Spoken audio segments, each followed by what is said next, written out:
Welcome back to BCB Live. We're the safest station in the nation. You got Dancing Drive Safe Dave over there. We have Grace, Freight Waves. Yes. Not just Freight Waves, a little Sirius XM Sirius as well. XM.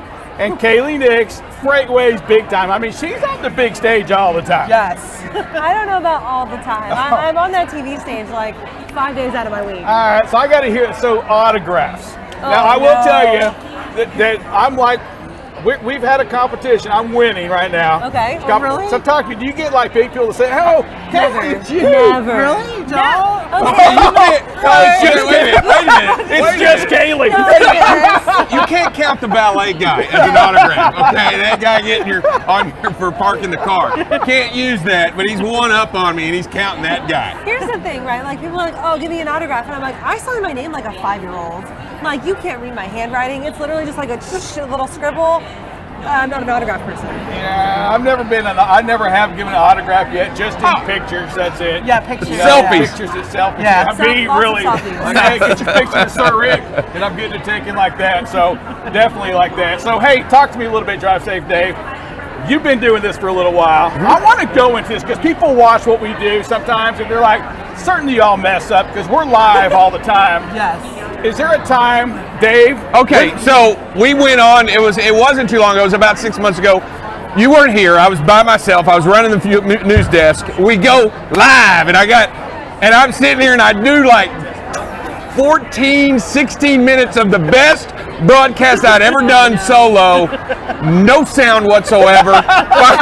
Finally, the producer stands up and goes, I can't get a feed. I can't get a feed. Nothing's happening. You're not going out. He said, I wish I could have recorded it. I said, did you even at least record it? He's like, nothing. I got nothing. No sound. He said, we're taking a break. I was like, that was the best one ever. Oh, man. All right, Grace, talk to us. I think, so I have this problem on Sirius XM. I have to and can only drink water. If I drink coffee up to an hour before, there's a moment, especially when I'm going over sonar updates or things like that, where my throat will get very dry. I'm sure listeners heard it. It happens like once a month, and I'll start coughing, and then I'm just like, I sound like I smoked 80 cigarettes that day. So like, I'm like dying for commercial break, and if you know, like you have certain breaks, you can't just like take it whenever you want to. So I'll just be like barely breathing. I get off, and Gerard, my producer, who I absolutely love, will be like, would you drink coffee today? And I'm like, yeah, like 20 minutes ago. Kaylee, so for you, I'm going to give you the opportunity to say twice on air, and then like when you're standing in front of people at some of the Freight Waves Freight Classics, right? You all do in front of everybody. Anything from either one of those you can share? Okay. So I've been broadcasting now for 8.5 years, right? Like I did it in college for 4 years. I worked as like a local news meteorologist before working at Freight Waves all of my time. And like that's one of the times I've made my most mistakes. Probably the funniest one at my local news job. You know, you've got like the moving cameras, there's cables on the floor. I'm standing at the weather wall. There's a shot where I've got to go from the weather wall to sit at the desk. I'm not paying attention. I step on one of the cables, I fall, I hit the deck, off camera completely, but like I slip, I fall. I might have uttered a swear word on air and then just like picked up my composure. So that one was one. I've got the recording of that somewhere. People can Venmo me to see it if they want to see it. Oh, there you go. Along with my other funny bloopers. There you go. For Freight Waves Live, I made a pretty big mistake at the Future of Supply Chain. One of the very first things I said back in Arkansas in April. I was there. In May. We're coming out. I'm nervous. I'm hyped, but I'm nervous. I'm up there with Sydney Edwards, who's my co-host, my partner in crime, my best friend, all of the above. We're up there. We're like feeling the energy. Andrew Leto and George Abernathy, our former president of Freight Waves, out of Merge. You know, I welcome George, the president over at Emerge. I welcome Andrew Leto, call him CEO and president of Emerge. And he just kind of looks at me and goes, and then walks out on stage. And I was like, good, first thing I did. Very Leto, very straight face. Very Leto. Yeah, when you're live, there's no taking it back either. No. I mean, it is, and you just got to go with it, and you got to help. Sometimes you got to get help too. Yeah. And so for me, when I do something wrong, I'm like, or I just don't know what I'm talking about. Maybe I'm just like, I'm stuck. I really don't even know where to go next. Drive Safe Dave, I look over to my partner here, and he's like looking at me. I'm like, dude, help me! I'm screaming for help! And I'm thinking he's got that look like he's ready to go. You know, he's got that. Here he comes out with the biggest moment he's going to ever have, and then he just looks at me, and I'm like, okay. So it's time for me to start lying. So the thing with that is, though, you got to just like own it, right? Yes. When you lose that train of thought, you got to own it. About a year and a half ago, we were doing what was previously like midday market update, our 1 hour show. You know, we're in the middle of asking somebody questions. I'm brand new to freight, so I am just straight up like using context clues to ask all of my questions of these people at this point. And I'm like finding my buzzwords, and I'm like this and this and this, and then I just go straight up. Honestly, Andrew, I'm going to toss it back to you because I don't know where my train of thought was going. I like it. Thinking I ahead. like it. I like that for sure. So Sonar, y'all play with. We love Sonar on BCB Live. Yes. So question, I was talking to Trey today, and he brought up something about trucking companies, right? About how these trucking companies, you know, he's just impressed with those companies that haven't had a lot of turnover.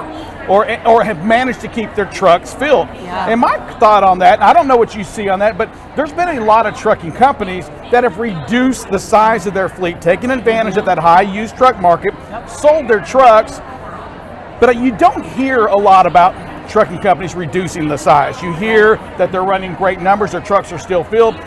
You have anything on that? Have you heard anything about those larger companies reducing the size of their fleet? And do we see anything like that in Sonar? We were talking about this the other day in an expert meeting. I think more of kind of what we're seeing, and you can see it on unemployment data as well, right? Is that you're seeing people are being let go of their jobs, you see it on headlines, etc. You do see jobs are still going up. So I think what's interesting is, but one, we look at that as people are getting second jobs. Yep. We just put that out. So that's a huge thing, right? And two, I think when you look at the driver's side of that, I think what they're doing is they're leaving and going to these larger carriers that they feel like they can get that more sustainable job. I mean, when you're looking at contract work, that's what those guys make most of their money off of. So I think that what's happening is a lot of people, I mean anyone, right, in this type of economy is looking for something that's solid, that they know the next couple of years they're going to be fine with. And I mean, we talk about OEMs are already so far behind. I had a listener who I was talking to off air, and she was an owner operator. She's like, I think I'm going to have to go back to the big fleets because my truck is at that age where it's starting to break down, but I can't get parts for 3 weeks at a time. And so it's not that she can't run a business, it's just there's so many different factors that are coming together where it's like, and it all costs money. Yes, and it all costs money, downtime, parts, all this other, and it costs real money for real people, and they got to turn to a right solution for where they need right now for their families, right? For their careers. Exactly. It makes it hard. It makes it difficult. Yeah. Freight volume. All right. Thoughts on that? Let's start with you. You talk to me about freight volume because I have my own opinion. I got to hear yours first. I just think that the market is so interesting to watch right now, just like from an overall perspective, right? You go back to the beginning of the summer, to the end of May, the beginning of June, and we had Craig Fuller coming out saying, you know what, container volumes, expect them to drop off of a cliff. Freight volumes, as you come into the start of the third quarter, or the end of the third quarter, the start of the fourth quarter, expect them to drop off a cliff. There were so many people who were like, you guys don't know what the heck you're talking about. Because at that point in time, you weren't seeing it in the data. Yep. But by the time that you hit that middle summer, the now peak season, which was shoved up into the end of July, now you're looking at the data and you're saying, okay, all these volumes are completely down. You've got retailers wondering, how the heck am I navigating when I plan for a peak season and I don't have that peak at all because all of my inventory is already here. I'm sitting on it. What do I do with it? Where do you take that transportation spend that you had budgeted for Q4 now? Where does it move? Yeah, and it's not just any inventory, it's the inventory that you paid more money for than you here, ever have to get here. And who wants to be the one to let that go, right? At a discounted price. From a consumer standpoint, who wants it now? Oh, So yeah. that's the other thing. Yeah. It's so last year, right? 100%. Yeah. Other than Halloween, right? Those are the same costumes every year. You're good, but everything else, Spider-Man, who wants you're good it? to go. I mean, Find yourself a good thrift store. Yeah. Go Yeah, to your right. thrift store. Shop your Halloween But in order to fill up the costume, thrift you know. store, you got to go out and sell it at a discounted rate. Yeah. And you paid so much money for that inventory, and now I got to go, okay, by the way, I'm going to let all of this go that I paid more, double than what I paid any year before. Yep. So here's my thing on volume, is that we go back and we look at volume today, you know, hanging around that, say, 10,700 mark, let's use that. It's still not bad other than last year. But also, like the last 2 years are such an anomaly. Yeah. Agreed. Can you We always talk actually, about can that. you It's the compare worst. it? So when do you go back? Do you go back because you can't go past 18 No. because the data's junk. Yep. Right. So we're sitting with all this data that we're trying to compare with historical. Well, historical only goes back to 18, maybe the end of 17. Maybe. Not a lot of good information in there. So it is tough, but it's not last year. No. But it's still better than it was in 19. Yeah. It's better than it was in 8. Rates are still higher than they were in 1918. They are. Yeah, but No. the rates are high. It's a fact. No doubt. Rates are higher. However, fuel. Operating. Yeah, I is get it. higher. Not saying that. Fuel's crazy You high. had Kingston on your show, right? Yes, we do. Which, by the way, we watched him because I was in the press room at F3, so we were on the other side, like this. So if you looked red and nervous, it's because we were all just watching him in silence. Awesome. Just staring at Kingston? Yes, yeah, Oh while he my was on the gosh. show.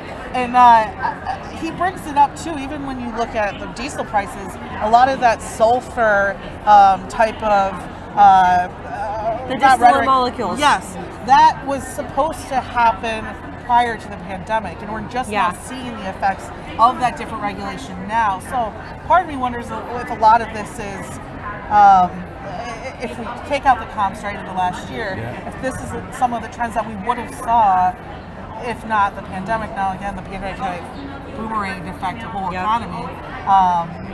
It's Fuel- wild. Fuel's I don't really think fuel has much to do with the pandemic as it does Yes, with yeah. the energy problems that we're having Bingo. and not releasing it and over in Russia and the restrictions on fuel and our international trade.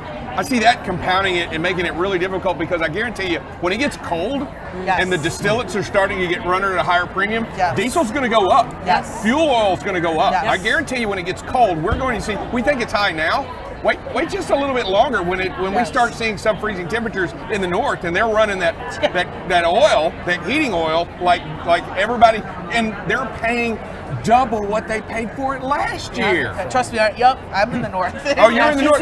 She's in the Great White I'm in North, so Michigan, she knows. right? Oh So yeah, it's like- so you're Yes. paying double what Yeah. what you've been paying, and that's also a distillate, just like diesel is. Yeah. It's not like gas; it's different. Yeah. No. Outbound tender rejections. Let's hit that one. What are your thoughts on that? Because that is, I'll just tell you from my side, there's still a lot of freight. It's not last year, but nothing's getting rejected. No. Nothing. It's like, how low can it go? It's almost Like- as low as it was like- during the like when everybody was marching in Washington. Like, I think Zach Strickland pointed this out the other day on Freightonomics. Like, do they have to build an extended piece to the index in sonar to account for it going, can you get negative tender rejections? Yeah. Is that possible? Do they have to build it? That's crazy. Don't know. It's crazy, and I'm telling you, there's still freight there. I mean, obviously, if you're not rejecting it, you're still selling it. Right. Yes. But it's already starting to see where it's going, right? Yeah. I mean, it's really starting to see where it's happening. Where are we headed, guys? Where are we headed? Honestly, you guys are the experts over there. Where are we headed? Grace, what do you think? Of course, everyone wants that. Well, everybody get paid for it. Here we go. Right? Yeah, write it down. Write it down. You heard it here I think, first. For me, I think there's so many different. I think the biggest thing in particular I think we're going to see out of 2023 is a lot of movement of where we're purchasing, procuring, etc., back to North America. I think that's a huge one. If I left F3 with anything, it is that one, Mexico is going to become an extremely great partner of the U.S. That was like probably the biggest topic that came up, and I thought that was, you know, for as much as I like to stay out of politics in this industry, it's so hard not to. Yeah. But there was so much data and population data on Mexico as a thriving economy. For me, especially the freight tech behind that, I'm interested in. Transportation is becoming bigger. They're actually finally building their own infrastructure and highway systems. So I'm excited to see where that goes. That being said, right, we're going to see a lot less coming through different ports, etc. So to make a call on what volume will be this time this year, or this time next year, not the right person to say that. I don't think anyone, there's so many variables out there that there's no way to truly tell. Right. What's interesting though is I think the fact that a lot of people are getting second jobs, and there's still a lot of purchasing behavior going on. People are still buying things at a pretty high rate from what you would expect in a recession. So I'm interested in kind of more of what we'll see in the spring, and I think that will kind of push the rest of the year as well. So tagging on that, we do a segment on FreightWaves now called Mailbag, right? Viewers write in questions, we answer their questions. The end of August, we had a viewer write in and say, what are you most worried about moving into traditional peak season? or what are you watching as you move in? And my answer was that the behavior of the consumer, whenever they take a look at their bank account, take a look at their credit statement, and have their oh crap moment, that's going to dictate a lot of where the freight market goes into 2023. And I think that even as the Fed keeps hiking interest rates, even as all of your CPG goods are going up, you're seeing inflation literally everywhere you touch. Gas prices are still high, no matter, they're high one day, they're low one day, and it's still high overall through an average period, right? The consumer still has not had their oh crap moment. And that is almost more concerning to me than anything, because they're still taking out new credit lines. They are still borrowing money that they don't have at these high interest rates. And I honestly think the younger generation is a lot to blame for that, because we are not as financially savvy, we're not as financially educated. We haven't had to pay loans. We haven't had 2 to. years. Yes, that's a People ton. don't realize You haven't had the lean years. You haven't had the recession before. You haven't seen what it's like. The long lines at the pump. You haven't seen what it's like. And I'll tell you though, and I know that the credit. I mean, our interest rates have gone up. They're going up higher than they have been since the '80s, and they're even talking about going up again. And they're not slowing down. What's really dangerous, what's scary to me is we don't really see the full impact of that 6 months afterward. And you don't. So if you hit the stop sign now with a higher interest rate, you don't really see its effect on the economy for 6 more months. And where are we headed? Because I saw just reported so many layoffs just this week alone across the country in the tech industry, and I'm talking big ones. I'm talking 30,000 people, 6,000 people, 3,000 people. That was one of the very biggest indicators of recession was unemployment. Well, we have had such a shortage that we were able to fill that gap, but I think it's coming, right, guys? That's so interesting to me, and it's fascinating to look at the economics of a recession, being in an economic recession without that co-located unemployment part.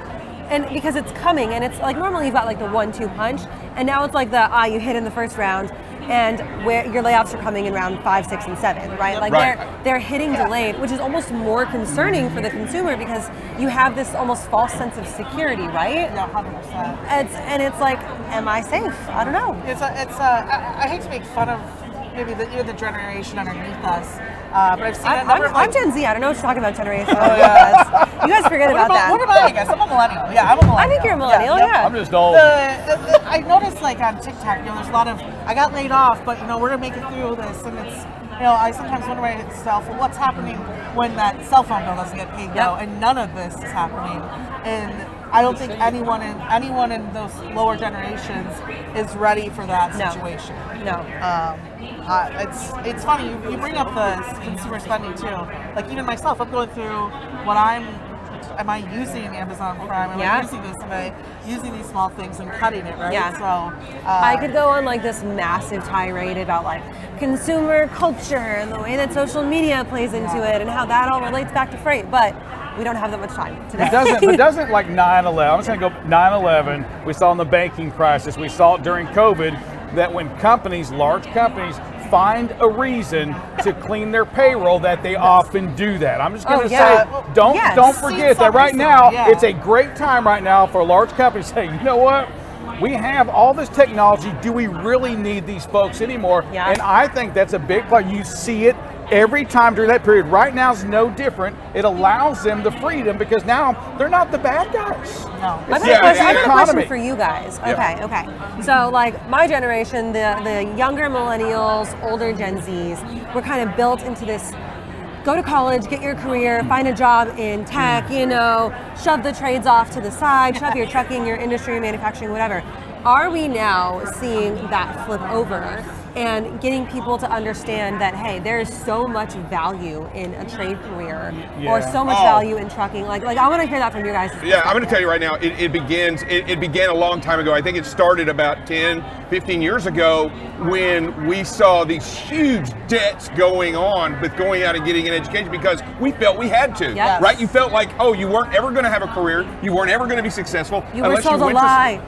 And then you were going to propagate these huge debts to pay for school, when in essence you would make more money going out and getting a great trade, getting a career. And I have a nephew that is in HVAC making a killing. Ton of money, yes. And he loves it. Yeah. And he's got a great, and now he's opening up his own business in HVAC. Well, Dave, we're kind of telling that to the kids now at school. We have trade schools for them during high Absolutely. school. To learn a trade, don't go to college just to go and come back to me 2 years with all that debt on you. You don't have to do that. I think we've, we've done a better job as a country explaining this, that, hey, you don't have to, listen, I want my doctor to have a degree, right? I really do. My attorney, hey, that would be cool. Be nice, if you're giving me real information. Yes. But everything doesn't require that. But where's the cost? And that's where you got to go down and say, well, that's going to cost me here, and it's going to take 10 years. So, I mean, I think it's great. And how do y'all feel about it now? I mean, here it is. Y'all got, the people, the young people. Where are we at?